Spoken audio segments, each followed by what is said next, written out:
Good morning students, welcome to the class. चलिए आज हम एक नई पोएम पढ़ने वाले हैं अपनी हिंदी की बुक में से, रिमझिम। क्या नाम है कविता का? कोई लाके मुझे दे। चलिए पढ़ते हैं पहले इस कविता को, फिर समझते हैं। कोई लाके मुझे दे, कुछ रंग भरे फूल, कुछ खट्टे मीठे फल, थोड़ी बांसुरी की धुन, थोड़ा जमुना का जल। कोई लाके मुझे दे, कोई लाके मुझे दे। एक सोना जड़ा दिन, एक रूपो भरी रात, एक फूलो भरा गीत, एक गीतो भरी बात। कोई लाके मुझे दे, कोई लाके मुझे दे। एक छाता छाव का, एक धूप की घड़ी, एक बादलों का कोट, एक दूब की छड़ी। कोई लाके मुझे दे, कोई लाके मुझे दे। एक छुट्टी वाला दिन, एक अच्छी सी किताब, एक मीठा सा सवाल, एक नन्हा सा जवाब। कोई ला के मुझे दे, कोई ला के मुझे दे। ये कविता है। किसने लिखा है इस कविता को? दामोदर अग्रवाल जी ने इस कविता को लिखा है। इस कविता में एक बच्चे की इमेजिनेशन है पूरी। जब आप पढ़ेंगे तो आप समझेंगे कि क्या क्या इमेजिन कर लिया इस बच्चे ने। जो चीज़ें कभी हो भी नहीं सकती, उन चीज़ों को बच्चे ने इमेजिन किया है। चलिए भी समझते हैं इसको लाइन बाय लाइन, एक एक लाइन की समझते हैं कविता की।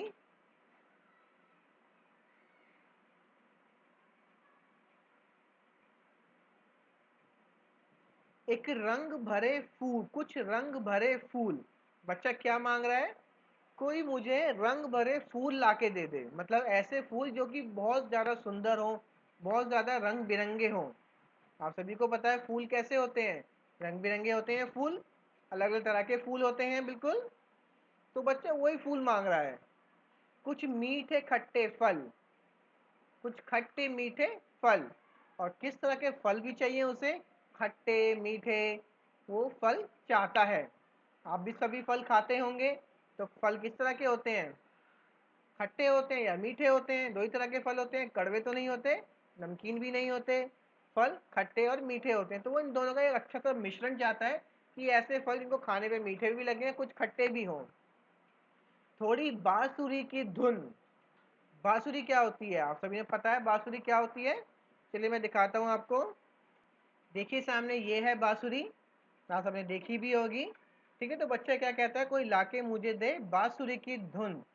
बांसुरी तो है उसके पास, लेकिन उसे बजाना नहीं आता है। वो चाहता है कि वो बांसुरी इस तरह से बजाए कि सब मोहित हो जाए, सब उसकी बांसुरी सुनने बहुत अच्छी लगे। थोड़ा जमुना का जल।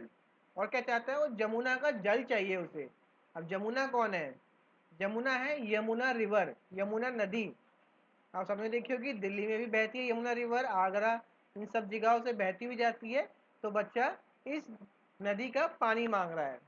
कुछ रंग भरे फूल, कुछ खट्टे मीठे फल, थोड़ी बांसुरी की धुन, थोड़ा जमुना का जल। कोई ला के मुझे दे, कोई ला के मुझे दे। एक सोना जड़ा दिन, एक रूपो भरी रात, एक फूलो भरा गीत, एक गीतो भरी बात। एक सोना जड़ा दिन। अब बच्चा क्या कह रहा है कि कोई मुझे एक ऐसा दिन दे जो सोने जैसा बिल्कुल हो। आप सबने सोना देखा है? सोने वाला सोना नहीं, पहनने वाला सोना। कितना चमकीला और चमकदार येलो कलर का होता है वो, जिसको देख के हर कोई खुश हो जाता है। तो बच्चा चाहता है कि मेरा दिन भी एक सोना जड़ा हो, इतना चमकीला, इतना शानदार हो कि जिस तरह एक सोना होता है उस तरह मेरा दिन हो, धूप खिली हो चारों तरफ, अच्छी अच्छी, ठीक है, ना ही गर्मी हो, रोशनी हो सब तरफ। जिस तरह सोना चमकता है, उसी तरह सुनहरी धूप भी होती है। आपने देखा होगा येलो कलर की धूप होती है, सुनहरी धूप कहते हैं उसे। उसी को कह रहा है ये। देखिए आप सामने देख पा रहे होंगे स्क्रीन पर, सूरज है और देखिए धूप किस तरह से लग रही है, बिल्कुल सोने की तरह चमक रहा है बिल्कुल। तो बच्चा भी ऐसे ही चाहता है कि उसका जो दिन हो ऐसा ही हो, चमकीला, सोने जैसा सब कुछ दिखाई दे। समझ रहे हैं आप बात को? आगे बढ़ते हैं। एक रूपो भरी रात।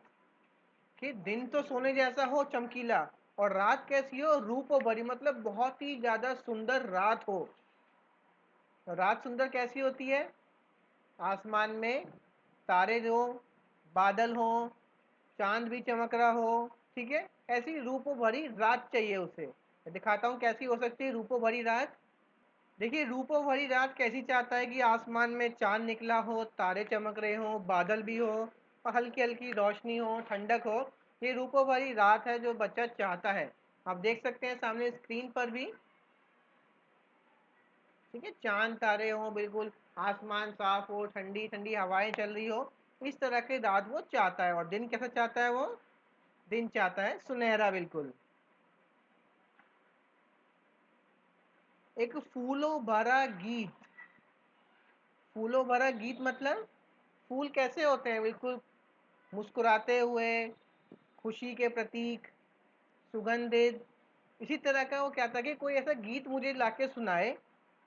ठीक है, कोई गीत हो, कोई गाना ऐसा हो जिसमें बहुत आनंद हो, जिसको सुनने में बहुत मजा आए, जिसको सुनकर ऐसा लगे मैं कहीं फूलों पे बैठा हूँ। ठीक है, ऐसा वो गीत सुनना चाहता है। एक गीतों भरी बात। कोई मुझसे ऐसी बातें आके करे कि बिल्कुल गीत की तरह हो। जैसे सॉन्ग होता है, सॉन्ग कैसा होता है? बोलते जाते हैं बोलते जाते हैं, रिदम होता है उसके अंदर। जैसे इस पोयम में है, बात में तो कोई रिदम नहीं होता है। जो गीत होते हैं, सॉन्ग्स होते हैं, वो आपको जो जल्दी याद हो जाते हैं क्योंकि उनमें एक फ्लो होता है अच्छा सा। उसी प्रकार से गीतों भरी बात, कि बातें भी कोई मेरे साथ ऐसी करे प्यारी प्यारी, बिल्कुल अच्छी अच्छी गीतों की तरह। आप सबके कुछ फेवरेट सॉन्ग्स होते हैं, उसी तरह से जो बातें होती हैं, सॉन्ग्स होते क्या हैं? बातें ही होती हैं, लेकिन उनको इस तरह से लिखा जाता है कि वो एक अच्छा, सुनने में बहुत अच्छा लगता है। तो वैसे ही गीत वो सुनना चाहता है। एक सोना जड़ा दिन, एक रूप भरी रात, एक फूलों भरा गीत, एक गीतों भरी बात, कोई ला के मुझे दे, कोई ला के मुझे दे। आगे बढ़ते हैं। एक छाता छाव का, एक धूप की घड़ी, बादलों का कोट, एक दूब की छड़ी, कोई ला के मुझे दे, कोई ला के मुझे दे। अब देखो बच्चा और क्या सोचता है और क्या मांग कर रहा है वो। एक छाता छाव का। छाव क्या होती है? छाव होती है जब सूरज ढलता है। ठीक है, तो सूरज की रोशनी से या सूरज की गर्मी से बचने के लिए हम ओट लेते हैं किसी चीज की। ठीक है, शेडो कह सकते हैं एक तरह से, शेल्टर कह सकते हैं इंग्लिश में। जैसे पेड़ की छांव होती है जिसके नीचे बैठ सकते हैं, आप आराम करते हैं क्योंकि वो ठंडी होती है थोड़ी, एज कंपेयर टू बाकी सराउंडिंग से वो ठंडी होती है थोड़ी। इस तरह वो ऐसा एक छाता चाहता है जिसमें हमेशा उसको छांव मिले, कि कहीं भी चलता रहे वो, उसको हमेशा छांव ही मिले। एक धूप की घड़ी। वो क्या चाहता है? एक धूप से बनी हुई घड़ी चाहिए उसे। ऐसा हो सकता है कि कोई धूप की घड़ी भी हो। सुना है कभी आपने धूप की बनी हुई घड़ी?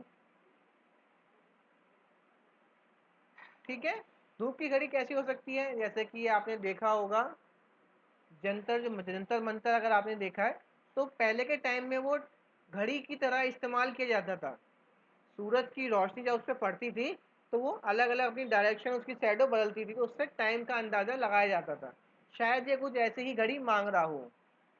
दिखा देता हूँ मैं आपको इमेज। देखिए, ये है जंतर मंतर। इसका इस्तेमाल टाइम देखने के लिए पहले ज़माने में यूज़ किया जाता था, और ये धूप का इस्तेमाल किया जाता था। इसे शैडो जिस चीज़ पड़ती जाती थी उस ऐसा टाइम का अंदाज़ा लगाया जाता था इसकी हेल्प से। आगे बढ़ते हैं। एक बादलों का कोट। अब बादलों का कोट कभी सुना है आपने? हो सकता है बादलों का कोट हो। बादल कैसे होते हैं? बिल्कुल भाप के बने हुए बादल होते हैं। क्या आप उनको पहन सकते हैं? तो बच्चा भी देखो किस तरह की इमेजिनेशन कर रहा है कि उसके पास कोट ऐसा होना चाहिए जो बादलों से बना हो। कोट आप सभी को पता है कैसा होता है। क्या उसमें बादल से बनाया जा सकता है उसको? बिल्कुल नहीं बनाया जा सकता। ठीक है, एक दूब की छड़ी। एक दूब की छड़ी। दूब क्या होती है? घास। घास देखिए आपने, हरी हरी घास, उसको दूब कहा जाता है। ठीक है, अब देखो क्या कहता है वो छड़ी जो है, आपने देखा होगा जो कोट पैंट पहनते हैं लोग छड़ी भी रखते हैं अपने हाथ में। तो बच्चा चाहता है कि उसके हाथ में छड़ी हो वो दूब की बनी हो, इतनी सॉफ्ट हो, इतनी मुलायम हो वो, कि वो दूब से बनी हो। घास से कोई छड़ी बना सकता है? बिल्कुल नहीं बना सकता, बिल्कुल भी पॉसिबल ही नहीं है वो। ठीक है, देखिए सामने स्क्रीन पर ये छड़ी है, क्या आप इसको घास से बना सकते हैं घास का यूज करके? बिल्कुल नहीं बना सकते। तो बच्चा ऐसी इमेजिनेशन कर रहा है बिल्कुल कि घास से बनी हुई इतनी सॉफ्ट मुझे छड़ी ला के दे, कोई कोई ला के मुझे दे, कोई ला के मुझे दे। एक छाता छाव का, एक धूप की घड़ी, एक बादलों का कोट, एक दूब की छड़ी, कोई ला के मुझे दे, कोई ला के मुझे दे। आगे बढ़ते हैं। एक छुट्टी वाला दिन, एक अच्छी सी किताब, एक मीठा सा सवाल, एक नन्हा सा जवाब, कोई ला के मुझे दे, कोई ला के मुझे दे। अब देखो बच्चा आगे क्या मांगता है, एक छुट्टी वाला दिन, उसे एक छुट्टी चाहिए काम से या स्कूल से, जो भी चीज़ है उसे छुट्टी चाहिए, उसे आराम करना है उसे। और उसे क्या चाहिए, एक अच्छी सी किताब। एक अच्छी सी किताब हो, बच्चे को कौन सी किताबें पसंद आती हैं? ऐसी किताबें जिसमें कार्टून बना हो, जिसमें अच्छी अच्छी पिक्चर्स बनी हो, पिक्चर बुक हो, तो ऐसी किताबें पसंद है बच्चों को। एक मीठा सा सवाल, मीठा सा सवाल मतलब एक आसान सा उसमें सवाल हो, ठीक है, और नन्हा सा जवाब, और उन सभी सवालों के छोटे छोटे जवाब हो, ऐसी मुझे किताब चाहिए। ठीक है, शायद ये कह रहा होगा जो स्कूल में जो किताबें पढ़ता है वो बहुत ही ज़्यादा मुश्किल होंगी, इसलिए वो चाहता है कि स्कूल की किताबें बहुत आसान होनी चाहिए, उसमें छोटे छोटे क्वेश्चंस होने चाहिए, सवाल होने चाहिए, और उनके और भी छोटे छोटे आंसर होने चाहिए। कोई ला के मुझे दे, कोई ला के मुझे दे। किसने लिखा है इस कविता को? दामोदर अग्रवाल जी ने। कैसी लगी आपको कविता ये? अच्छी लगी? तो इस कविता को याद करिएगा, बहुत अच्छी कविता है। जिस तरह मैं पढ़ रहा हूँ एक बार, आप वैसे ही उसको याद करिएगा, आपको बहुत अच्छा लगेगा पढ़ने में भी। एक गीत बन जाता है। कहने को तो ये शब्द है, बात है, लेकिन जब उसको अच्छे से पढ़ा जाए तो एक गीत बन जाता है। कुछ रंग भरे फूल, कुछ खट्टे मीठे फल, थोड़ी बांसुरी की धुन, थोड़ा जमुना का जल, कोई ला के मुझे दे, कोई ला के मुझे दे। एक सोना जड़ा दिन, एक रूपों भरी रात, एक फूलों भरा गीत, एक गीतों भरी बात, कोई ला के मुझे दे, कोई ला के मुझे दे। एक छाता छाव का, एक धूप की घड़ी, एक बादलों का कोट, एक धूप की छड़ी, कोई ला के मुझे दे, कोई ला के मुझे दे। एक छुट्टी वाला दिन, एक अच्छी सी किताब, एक मीठा सा सवाल, एक नन्हा सा जवाब, कोई ला के मुझे दे, कोई ला के मुझे दे। तो कैसी लगी आपको कविताएं? अगर अच्छी लगी होगी तो लाइक जरूर करिएगा वीडियो को। ठीक है, हम नेक्स्ट क्लास में मिलते हैं, तब तक आप सब अपना अच्छे से ध्यान रखिए। तो आप सबने देखा बच्चे की किस तरह की इमेजिनेशन है। इसी तरह की इमेजिनेशन कुछ आपकी भी होती होंगी, तो मुझे बताइएगा एक वर्कशीट के माध्यम से। आप ऐसी 5 चीज़ मुझे लिख के बताइएगा अपनी कॉपी में, रफ कॉपी में लिख के, कि जो आपको चाहिए हो, ठीक है, जो आप पाना चाहते हो, तो बताइएगा मुझे लिख के। ठीक है, चलिए हम नेक्स्ट क्लास में पढ़ते हैं। देखिए जो धूप वाली घड़ी है, आप यहाँ से अंदाज़ा लगा सकते हैं, धूप वाली घड़ी। ठीक है, देखिए इसमें एक डंडा सा होता है, और सूरज की रोशनी जिस जिस जैसे पड़ती रहती है, उस तरह से इसमें टाइम वो बताती रहती है। ठीक है, बादलों का कोट भी देख सकते हैं आप, देखिए यहाँ पर बादलों से बना कोट। एक प्यारो भरी रात देख सकते हैं, फल फ्रूट छाता। ठीक है, तो करिएगा, बताइएगा। ठीक है, हम नेक्स्ट क्लास में मिलेंगे। Thank you.